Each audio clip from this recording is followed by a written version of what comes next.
Lieutenant Commander Jack Mitchell stared at the holographic message floating above his desk for the third time, still unable to process its contents. The soft blue light illuminated his small office aboard the UES Frontier, Earth's premier diplomatic vessel, as he read the words again. Congratulations on your selection as Earth's representative for the Nexorian Imperial Marriage Initiative. The message continued with details that seemed more surreal with each reading.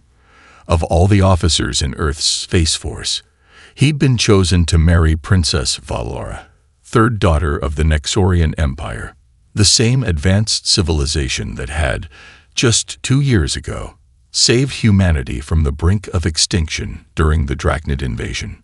Computer, run authentication protocol again, Jack commanded, his voice steady despite the turmoil in his mind.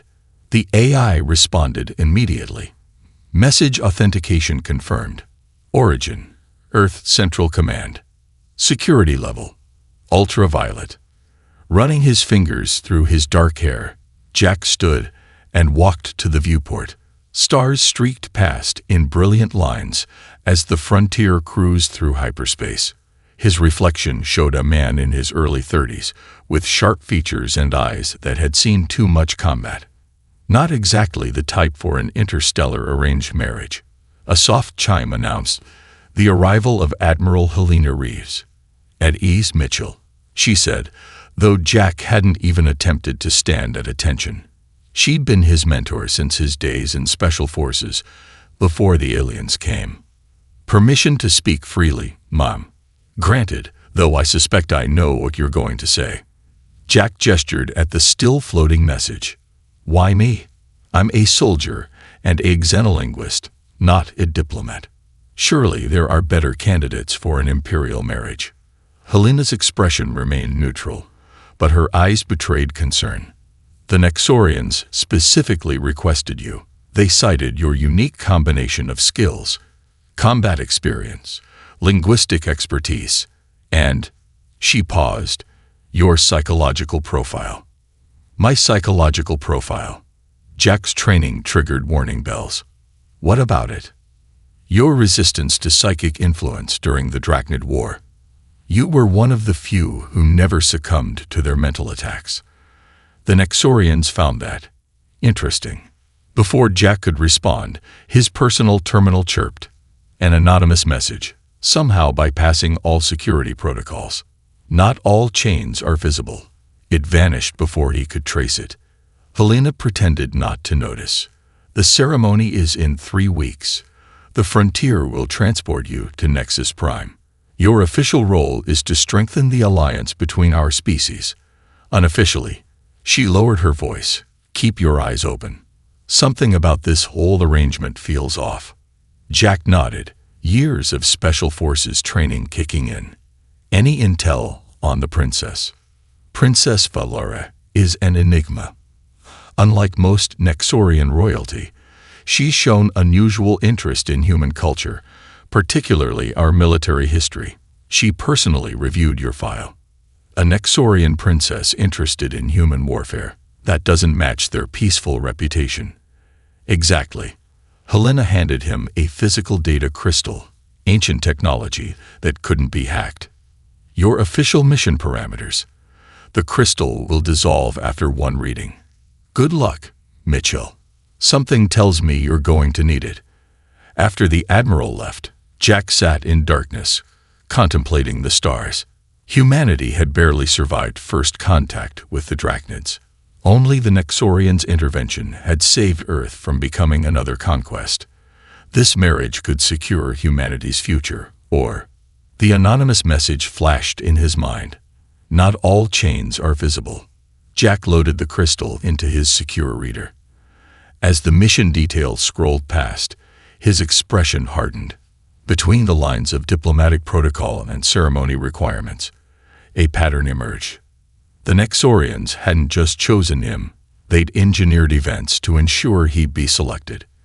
The question was, the crystal spires of Nexus Prime stretched into the purple sky, like fingers reaching for the stars. Jack stood at the base of the Imperial Palace, its iridescent walls shifting colors in the light of 3 setting suns.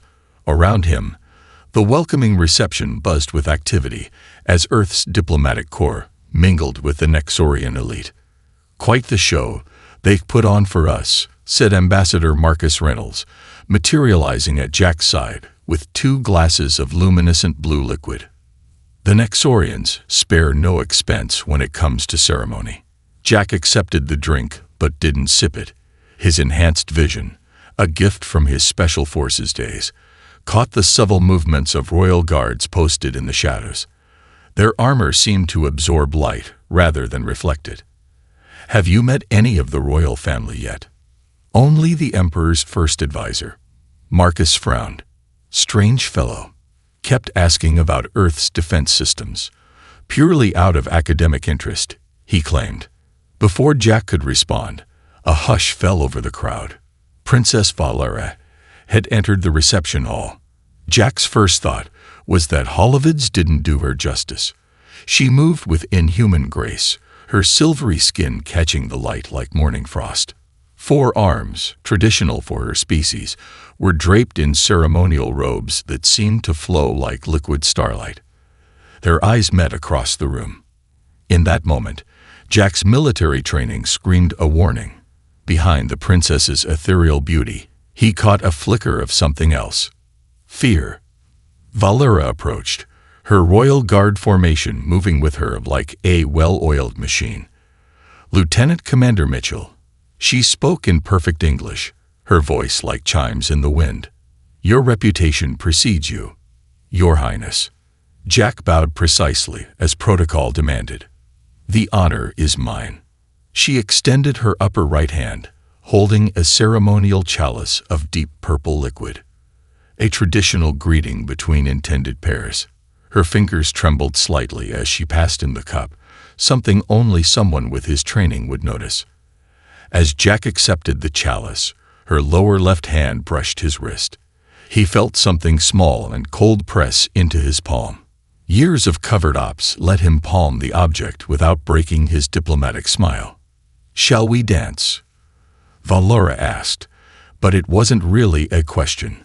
The reception hall cleared, creating a space for the traditional first dance between the engaged pair. As they moved to the haunting alien music, Valera spoke so quietly that even the nearby guards couldn't hear. 42.837, -160.492, level -3. Jack's heart rate spiked. Those numbers, they were military grid coordinates in Earth's classification system. A system the Nexorians shouldn't know existed. "Tomorrow's tour of the palace," she continued, her voice still barely a whisper. "Those coordinates. Come alone or don't come at all." Her eyes darted to the shadows where the guards stood watch. They're always watching. The dance ended, and Valera withdrew with her entourage. Jack maintained his diplomatic facade as he made his way to a quiet corner. Only then did he examine the object sheet past him. A small crystal, similar to the one Admiral Reeves had given him.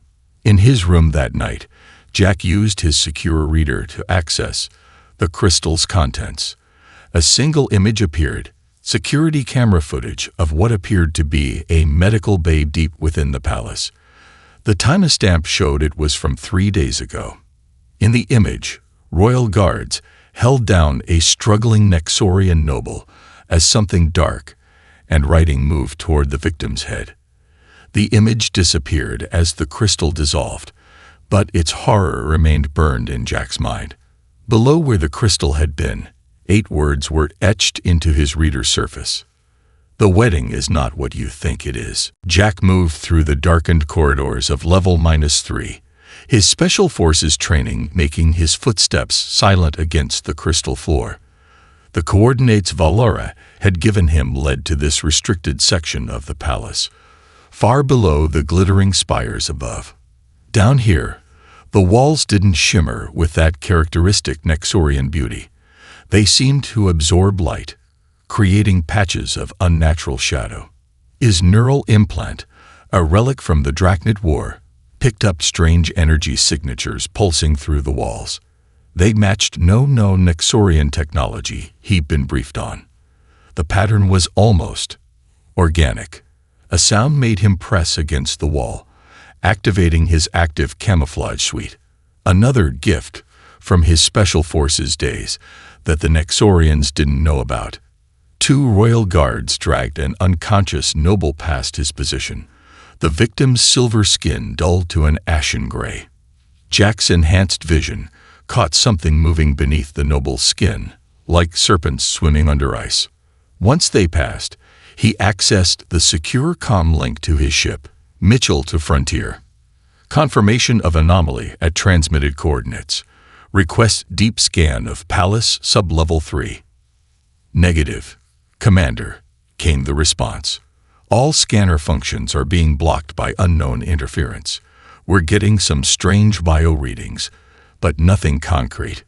Jack reached the coordinates Valera had specified. A section of wall identical to every other, but his neural implant detected a different energy pattern here. He pressed his hand against the surface, and the wall rippled like water, revealing a hidden chamber. Inside, holographic displays filled the room with a sickly green light. Security footage played on multiple screens, showing various locations throughout the palace. In one, he recognized Valera's sister, Princess Mirana, walking into her chambers. The timestamp showed this was from 2 weeks ago. In the next frame, royal guards entered. There was a flash of light. And then, Mirana walked out again. But something was different. Her movements were too precise, too mechanical. Disturbing, isn't it? A voice spoke from the shadows. Jack spun, weapon ready, but lowered it when Valera stepped into the light. She looked different here, her royal poise replaced by tightly wound tension. That's not my sister anymore. Hasn't been for 2 weeks. What happened to her? The same thing that's happening to all of us. Valera moved to another display, showing medical data in Nexorian script. They're being replaced. Slowly, carefully, starting with those closest to the Emperor. I'm one of the few left. Who's replacing them? We don't have a word for them in our language. The closest translation would be soul eaters. They've been here for centuries, waiting, planning. This wedding. She turned to him, her eyes reflecting the green light. It's not about alliance. It's about you. About humans. Jack's mind raced through the implications. Our resistance to psychic control during the Drachnid War. Exactly. Somehow, your species is naturally immune to their control.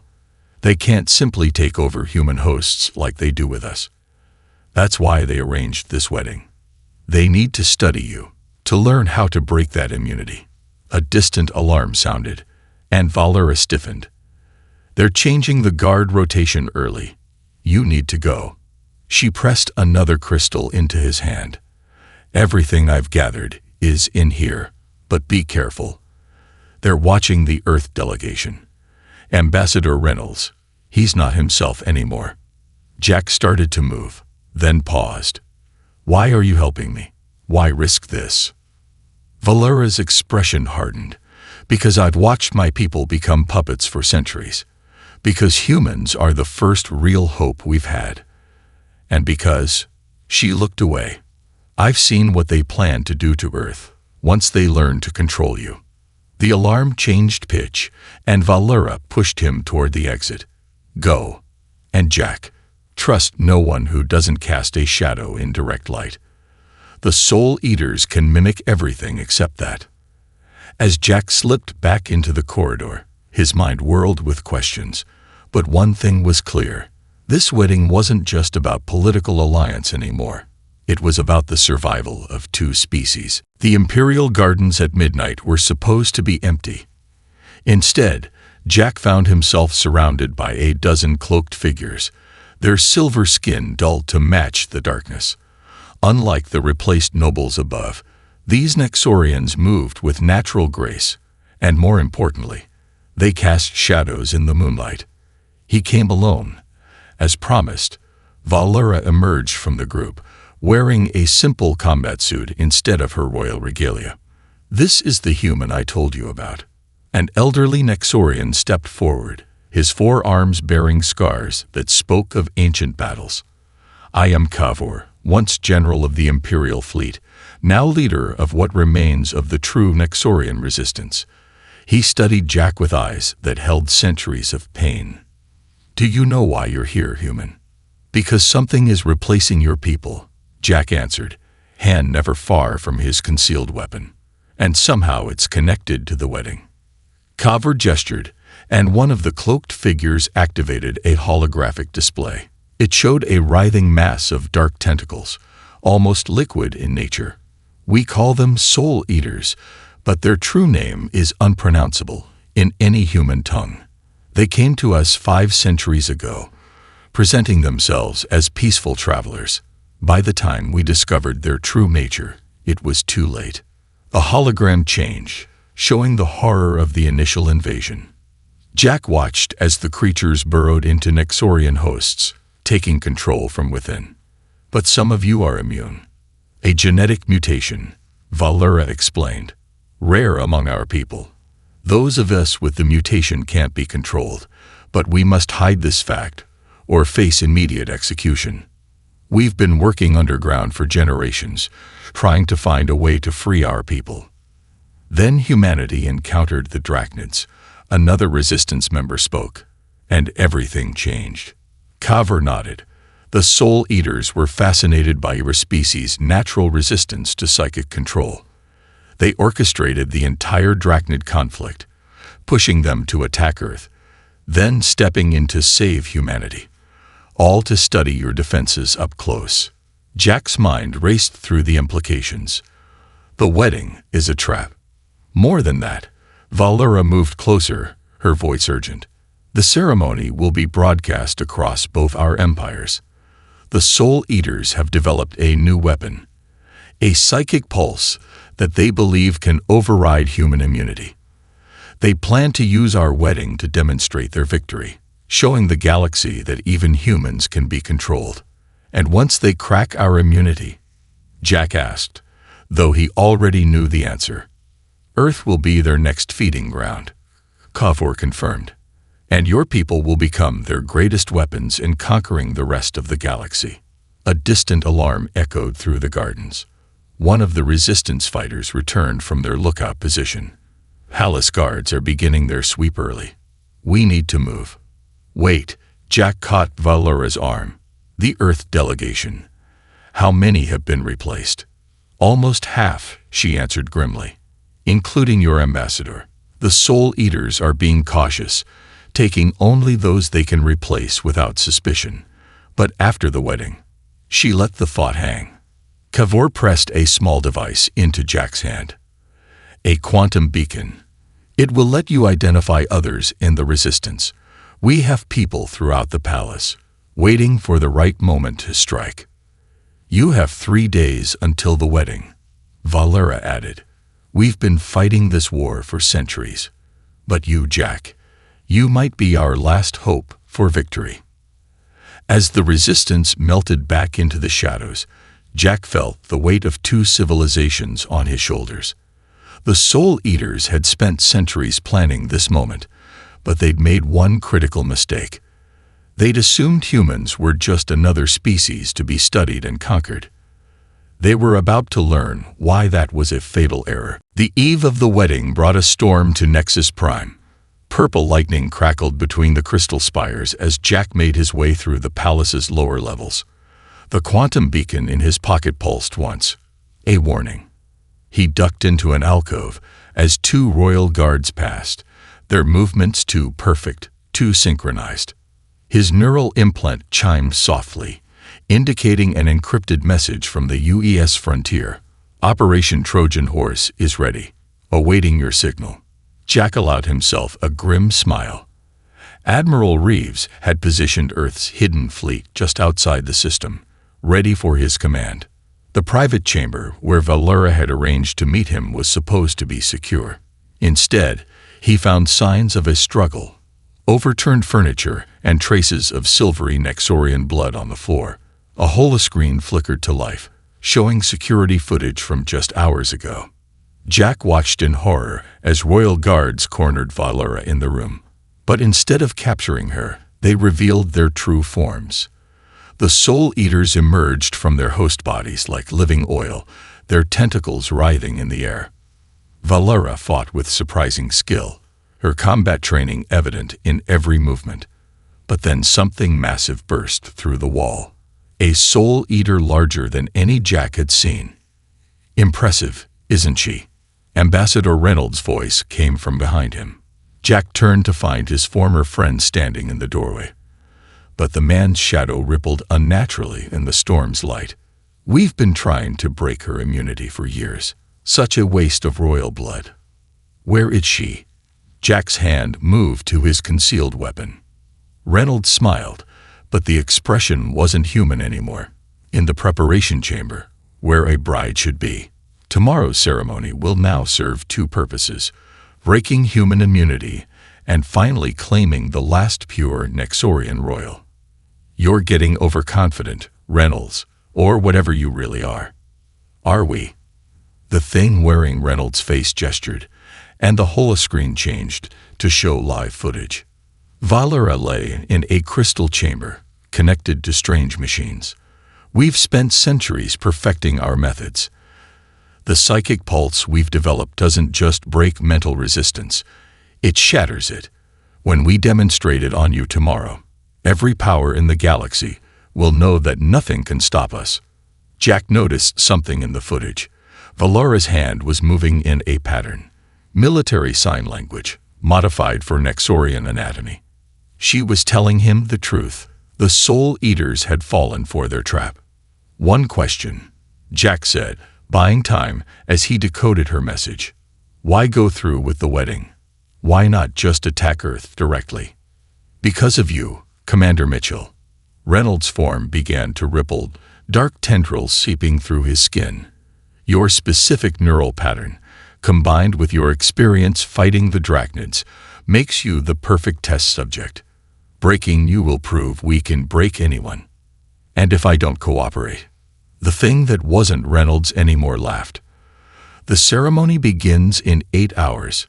You'll stand before the witnesses, you'll accept the neural link with your bride, and you'll submit to our control. Or we'll start executing Earth's delegation one by one." Lightning flashed, and Jack caught a glimpse of the horror behind Reynolds' fading human appearance. But he also saw something else, a shadow moving in the corridor behind. The quantum beacon in his pocket pulsed twice. "Allies." "One last thing," Jack said, his hand tightening on his weapon. "About that neural link. Did you really think we wouldn't have a countermeasure ready?" The false Reynolds' eyes widened as realization hit, but it was too late. The resistance strike team burst through every entrance, led by Kever himself. The battle for the palace had begun, and somewhere above, in her crystal prison, Valera smiled. The Soul Eaters were about to learn that humanity's greatest weapon wasn't their immunity. It was their ability to turn the tables when all seemed lost. Chaos erupted in the palace's lower levels as Jack led the resistance strike team through the corridors. The thing that had been Ambassador Reynolds writhed and shifted, its human form melting away to reveal the horror beneath. But the resistance was ready. Their weapons fired focused pulses of energy that forced the Soul Eater to maintain a solid form. "The containment field is holding," Kavor shouted over the battle's din. "Push forward to the preparation chamber." Jack's neural implant flashed a priority signal from the UES frontier. "Mitchell here. Execute Operation Trojan Horse. I repeat, execute Trojan Horse." Above the palace, the night sky lit up as Earth's hidden fleet decloaked.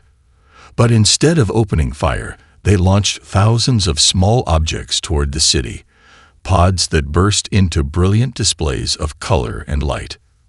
"Fireworks." The false Reynolds laughed through its deteriorating form. "This is humanity's great response." Jack smiled grimly. "Did you really think we'd come to an alien wedding without bringing a gift?" The fireworks released clouds of shimmering particles that drifted down over the city. To most, They looked like part of the wedding celebration, but these were actually delivery systems for Earth's secret weapon, specialized nanites developed using data from Valera's resistance. Multiple targets acquired, the Frontier's AI reported. Nanite swarms are identifying Soul Eater neural signatures, beginning Phase 2. The effect was immediate.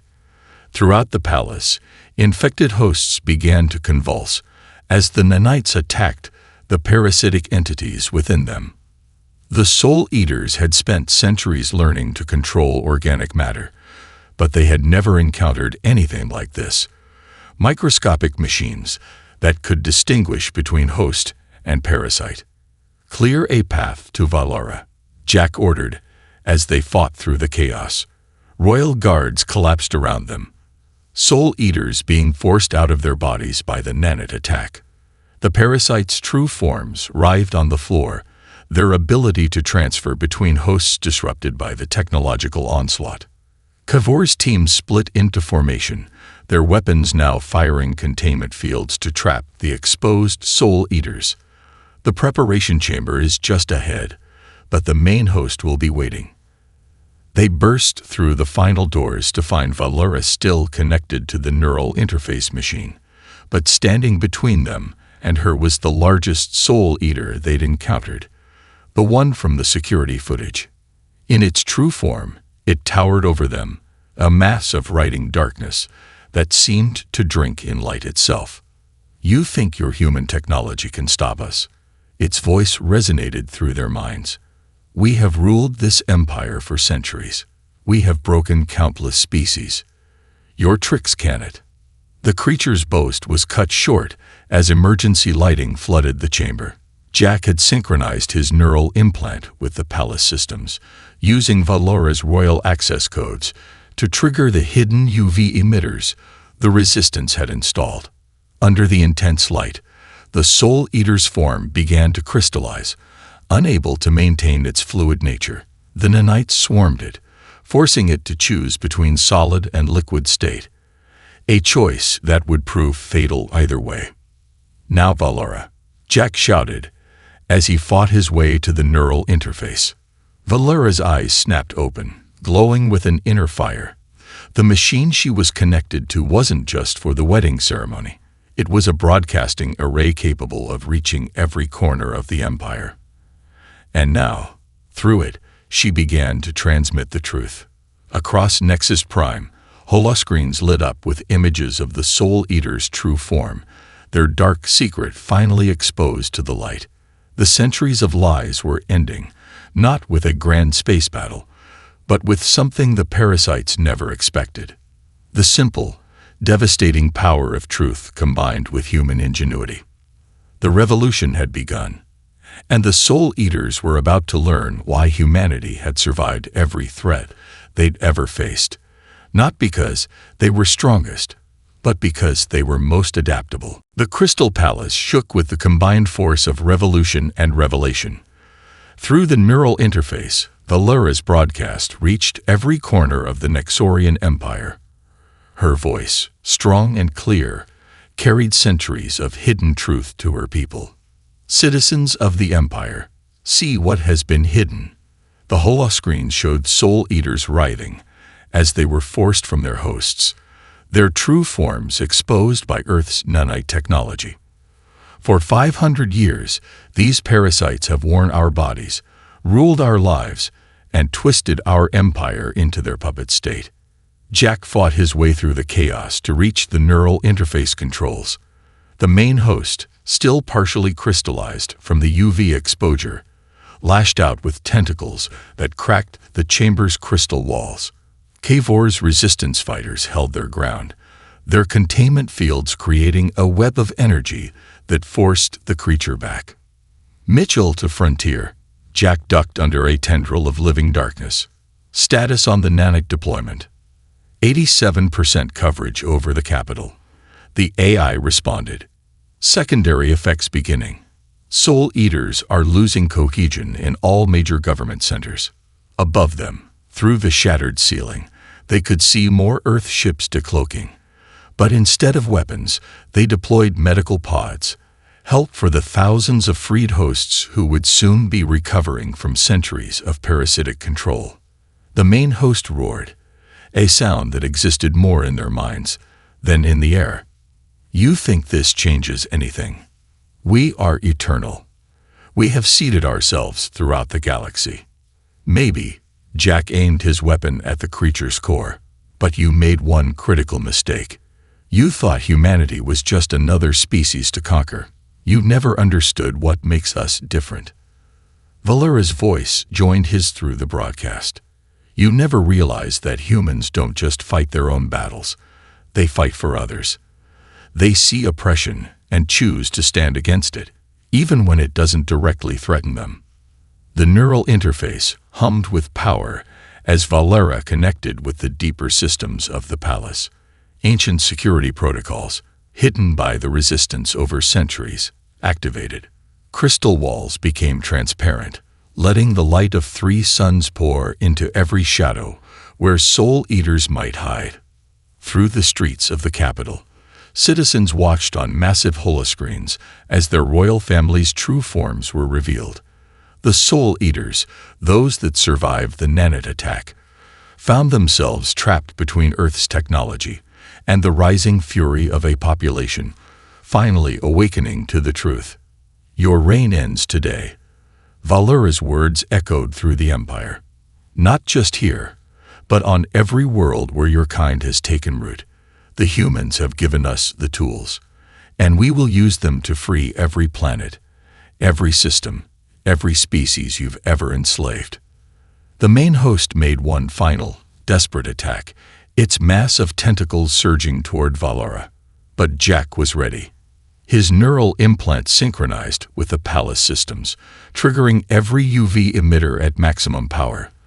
The creature's form crystallized completely, its dark mass becoming like fractured obsidian. Cavor raised his weapon. For 500 years of slavery, the containment beam struck the crystallized host, and with a sound like breaking glass, the ancient horror shattered into 1,000 pieces. Throughout the palace, throughout the capital, throughout the empire, the scene repeated. Soul Eaters were forced from their hosts, contained and neutralized. The nanite swarms, guided by Earth's AIs and Valera's knowledge, ensured no parasite could find a new host to hide within. As the third sun rose over Nexus Prime, its light fell on a changed empire. In the palace's great hall, where the wedding was to have been held, Earth's medical teams worked alongside free Nexorian healers to help the newly liberated hosts. The revolution hadn't just succeeded, it had transformed into something more. The first true alliance between humanity and a free Nexorian empire. 1 year after the liberation of Nexus Prime, the Crystal Palace gleamed under the light of 3 suns. This time, the wedding preparations were real. Jack stood in his formal Earth Fleet uniform, looking out over a city transformed. Where once shadow and secrecy had ruled, now light and truth prevailed. Admiral Reeves approached, her dress uniform adorned with the new medallion of the Joint Earth-Nexorian Alliance. Nervous, Mitchell. About marrying the woman who helped me save 2 civilizations. Jack smiled. Not a chance, though I am curious about the gift the science division sent. You'll see soon enough. Helena's eyes twinkled with secret knowledge. Let's just say the neural compatibility research has yielded some interesting results. In her private chambers, Valera prepared for a ceremony that would be broadcast across 2 empires, not as propaganda this time, but as a symbol of hope. Cavor, now Grand General of the Free Nexorian Fleet, stood with her. The latest reports from the outer colonies are promising, he said, his battle-scarred arms adjusting her ceremonial robes.